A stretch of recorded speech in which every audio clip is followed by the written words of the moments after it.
This is Ben with Orange Sky Apothecary, and today I wanted to talk a little bit about magnesium. And I actually pulled up a website from one of our suppliers who does an excellent breakdown on the benefits of magnesium, what the symptoms of magnesium deficiency are, what the benefits of the magnesium oil are, and why you should be supplementing it. Well, actually, why everybody should be supplementing it, because how important it is. So, a lot of people get thrown out suggestions to take all kinds of different things all the time. People kind of get overload, not know what it is that they really need, what they should be taking. But magnesium is definitely one of those things that you should absolutely be taking every day. And I don't really recommend taking anything every day except for magnesium. So I just wanted to go over some key points off of this website, what it is, what it does, what the benefits are, and why you should be taking it. And I also just wanted to add too, real quick, we did some restocking Miss Mango's downtown Melbourne, and they have a new location. And if you haven't had a chance to go by there, they're still kind of getting organized, but it's a beautiful place, and I'm really excited for them. So good place to pick up our products if you're around town. You can always get them from Jillian and I as well, but Miss Mango's new place is great. So I recommend checking it out, heading over there. So I wanted to talk a little bit about magnesium and the benefits of supplementing it and why you should be supplementing it every day. Now, one thing that I wanted to go over was when it comes to heavy metals and taking the detox bath, which everybody should be doing. If you're taking the heavy metals out, you want to be replacing those metals that you're taking out with healthy minerals. Now, this is an article that I pulled up from the Ancient Minerals website, and they're one of our suppliers of our magnesium chloride flakes that we get. And I wanted to talk about the symptoms that you're dealing with when you have a deficiency or symptoms that can arise from not having enough magnesium. And actually, if you go through a stressful or traumatic event, it depletes all of your magnesium. So if you're highly stressed, highly anxious, definitely should be taking magnesium every day. And I don't recommend that you take a lot of things every day, but I do recommend taking magnesium every day.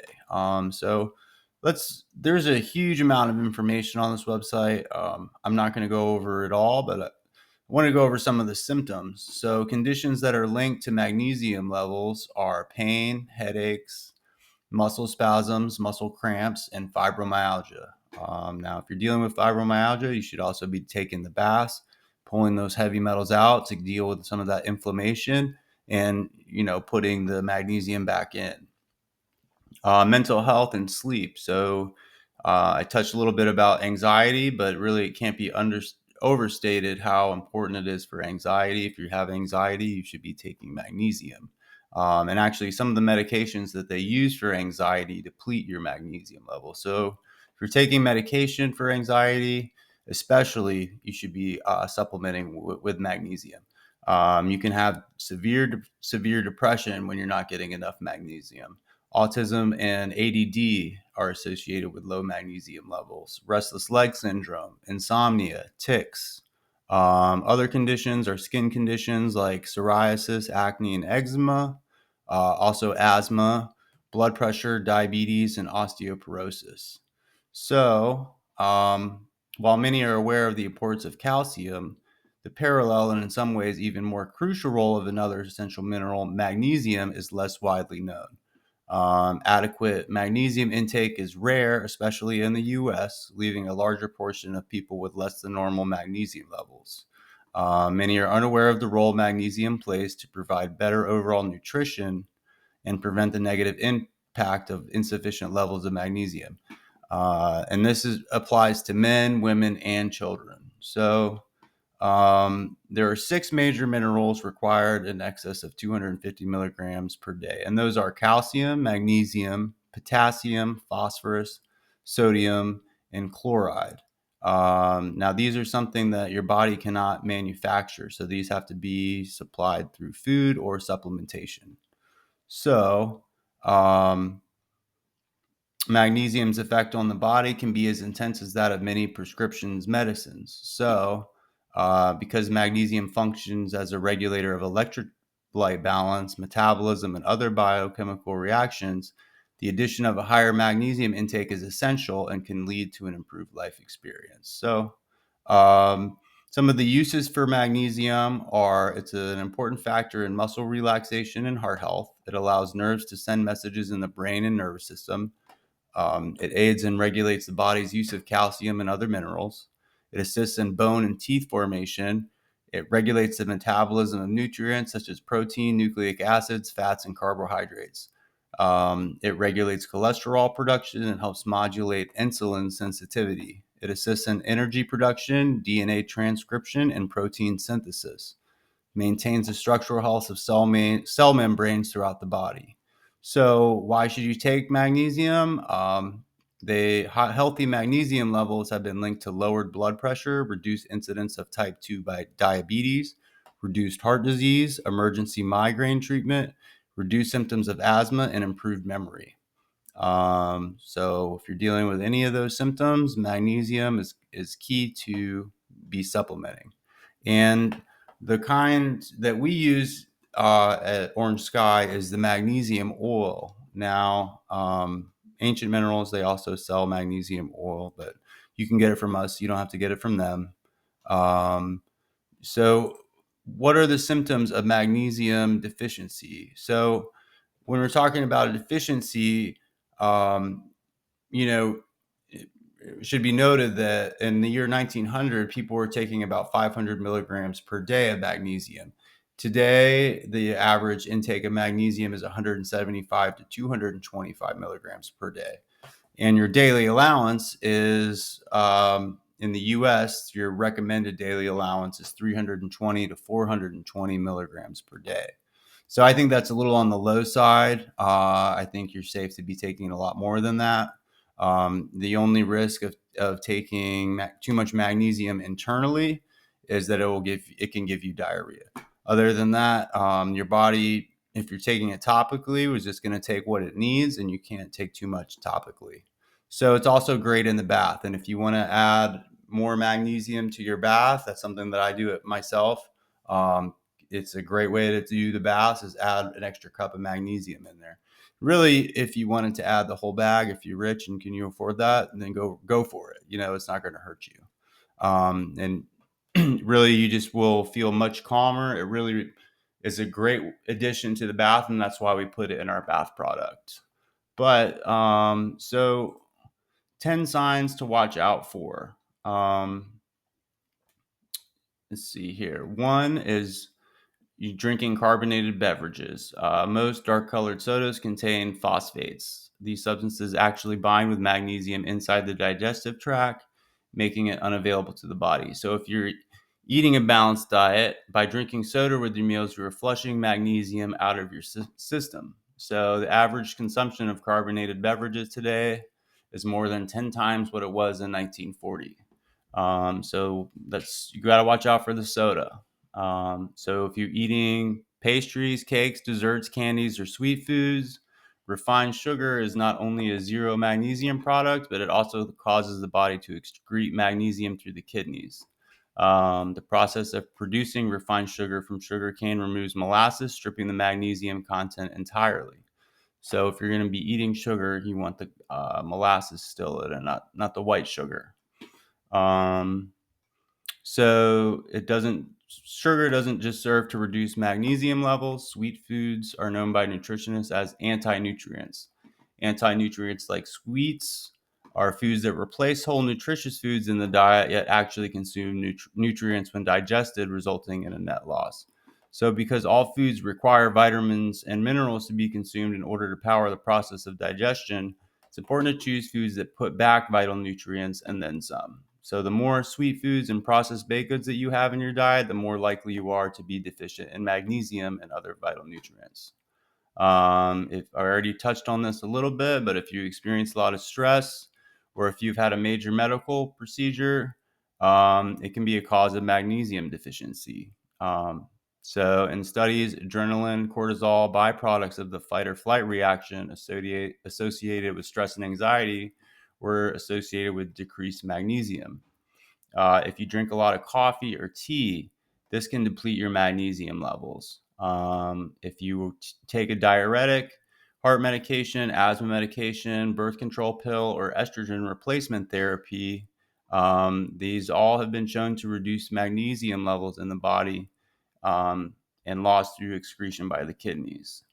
If you drink a lot of alcohol, that's going to be another sign of low, it's going to be another cause of low magnesium. Alcohol lowers magnesium available to the cells by increasing the excretion of magnesium by the kidneys.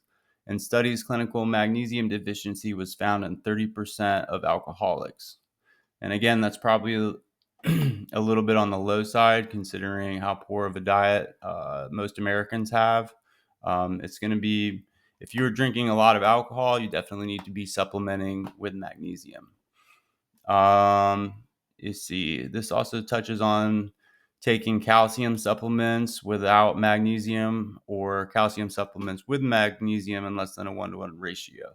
So when you take the two together, the two of those compete. So you don't want to be taking calcium and magnesium at the same time. And the rate, this goes over a little bit about the ratio. But if you're using the calcium bentonite clay bath, that's a good way to get some of that calcium that you need to. So some other symptoms are painful muscle spasms, muscle cramping, fibromyalgia, facial tics, eye twitches, or involuntary eye movements. These are all symptoms of magnesium deficiency. So especially if you're older, you should be also a little bit more vigorous about your magnesium supplementation. So the best kinds of magnesium that you can take are going to be the topical magnesium oil, which is the magnesium chloride. Ionic magnesium is good. Magnesium citrate is good. I don't recommend the magnesium glycinate or bisglycinate or the chelated magnesium because when you're dealing with a heavy metal issue, what makes the amino acid that's attached to those that helps the magnesium get absorbed, it also can help heavy metals get absorbed as well. So I recommend getting your magnesium from a different way than the glycinates or the chelated magnesium. So how can you know for sure if you have a deficiency? The testing that you can get done is really not that great. So it's going to test for what's in your blood, and it doesn't really give you a good diagnosis as what's going on in the cell. So that's something that hopefully the medical field will eventually find, but most people are going to be on the low side. If you're not supplementing it every day, there's a good chance that you're not getting enough from your food. So definitely you should be taking more and more magnesium. So one way to get it is through the bath. Another is through the magnesium oil. And you can also take the magnesium oil internally. It's safe to take internally and it's going to be well absorbed. The citrate is good. And, you just really need to be on top of taking it every single day.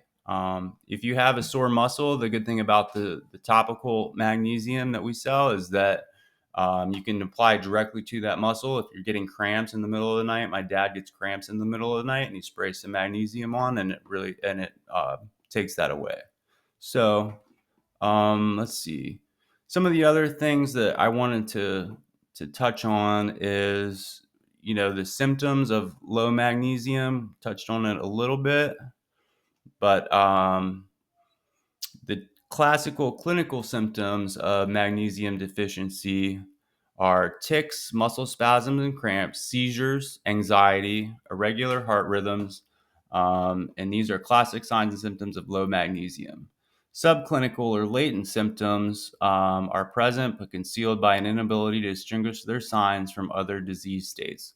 Caused by low magnesium intake prevalent in nearly all industrialized nations, they can include migraine headaches, insomnia, depression, chronic fatigue, among others.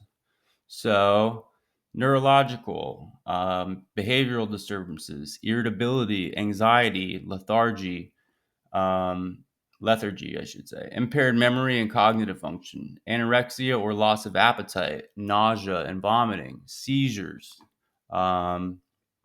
Metabolic symptoms are going to be increased intracellular calcium, hyperglycemia, calcium deficiency, potassium deficiency. Your muscular symptoms are going to be weakness, muscle spasms, tics, muscle cramps, hyperactive reflexes, impaired muscle coordination or ataxia, tremors, involuntary eye movements, and vertigo, and difficulty swallowing. Cardiovascular, your heart health can be very dependent on your magnesium levels. So, irregular or rapid heartbeat or coronary spasms, those can be symptoms of magnesium deficiency. Among children, growth retardation or failure to thrive. Now, that includes stuff like ADD and low attention, too. So, the following conditions are indicators of chronic latent magnesium deficiency: depression, chronic fatigue syndrome, ADHD, epilepsy, Parkinson's disease, sleep problems, migraine, cluster headaches, osteoporosis, premenstrual syndrome, chest pain, cardiac arrhythmias, coronary artery disease, and arteriosclerosis, hypertension, type 2 diabetes, and asthma. So, that's a lot of things, if you're dealing with any of those things, you should definitely be taking the magnesium. Um, Recommend taking it every day. So I think that you're safe to really take anywhere from a gram or two internally, but you would probably want to space that out through the day so that it doesn't uh, mess with your digestion. So one key point that they have highlighted here, which is um, the definition of magnesium deficiency, seems simple, but is complicated by the lack of available clinical tests for the assessment of magnesium status. Ideally, we would define magnesium deficiency as a reduction in the total body magnesium content. Tests should be available to identify which tissues are deficient in the state of magnesium in these tissues. Unfortunately, this definition is incompatible with current technology. So, some of the testing is not really up to date when it comes to the magnesium.